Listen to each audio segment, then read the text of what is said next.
నేను చెప్పే సాక్ష్యం ఏంటంటే, నా చెల్లెలు ఇంట్లో గొడవపడి వాళ్ళ దేవుని నమ్ముకోలే. అయితే ఎలక మంది తిని అరటి పండుకు పడిపోయింది, శోధన లేకుండా పడిపోయింటే నంద్యాలకు వచ్చింటే నంద్యాలకు బాగా కాదని చెప్పినారు.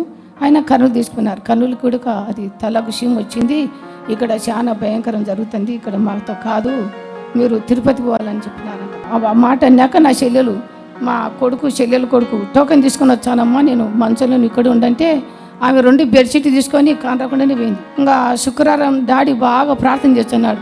ఆ అర్ధరాత్రి 1 గంట వరకు డాడీ ప్రార్థన చేస్తుంటే నేను ఆ ప్రార్థనలో ఏకింపిన చెల్లులో ఏ టయానికి పోయిందో నా చెల్లెలు అదే టయానికి దేవుడు వచ్చేటట్టే చేసినాడు. దైవజుడు ప్రార్థన చేస్తున్నాడు, ఖచ్చితంగా అమ్మ కానొచ్చదేం కాదు నాయనా అని కొడుకు అప్పుడు కూడా ఫోన్ చేసి చెప్పినాక మళ్ళీ తిరుపతి పోయినాక ఇక్కడ కర్నూలులో 5 లక్షలు అడిగినారంట తలకు ఆపరేషన్ చేయనిక. అది ఏం కాదు నాయనా అని నేను ప్రార్థన చేసాను. ఇక్కడ తండ్రి ఆత్మీయ తండ్రి కాడు ప్రార్థన చేస్తున్నాను చెల్లులో చెప్పిన తర్వాత తిరుపతికి పోయినాక అక్కడ పోయి చెప్పిన, అక్కడ వద్దకుండా తిరుపతికి వచ్చినాక తలకు ఏ హాని కలగకుండా 45,000కే తలలో ఆపరేషన్ చేయమని తీసుకొచ్చిన నా చెల్లి దేవుడు. అది కాక